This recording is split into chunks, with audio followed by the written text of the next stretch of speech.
উইম্বলডনের record সমান করা অষ্টম শিরোপার লক্ষ্যে দারুণভাবে শুরু করলেন নোভাক জোকোভিচ।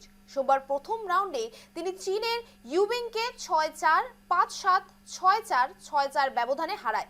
তীব্র প্রতিদ্বন্দ্বিতাপূর্ণ এই ম্যাচের সেন্টার কোর্টে এক ভিন্ন মুহূর্তও দেখা যায়। একটি স্টেট জয়ের পর জোকোভিচের দৃষ্টি কিছুক্ষণের জন্য খেলা থেকে সরে যায় যখন দর্শকদের মধ্যে এক ব্যক্তি তার প্রেমিকাকে বিয়ের প্রস্তাব দেন।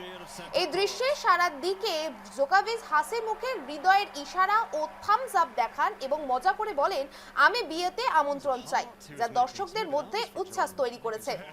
পৌরাতে রিকান র্যাপার ব্যাড বনির সঙ্গে ম্যাচ ভাগ করা নেওয়ার আলোচনায় ছিলেন জোকোভিচ। ব্যাড বনি এবার ম্যাচ দেখতে তার প্লেয়ার বক্সে উপস্থিত ছিলেন এবং এর আগে সুপার বোল হাফ টাইম শোতে বিয়ের একটি দৃশ্যের অংশ নিয়ে আলোচনায় ছিলেন।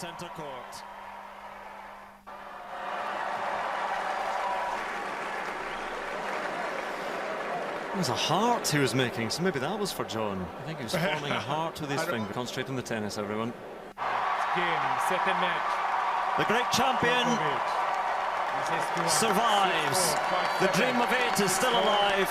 What a match. Standing, still fighting, still soaking in the atmosphere of centre court.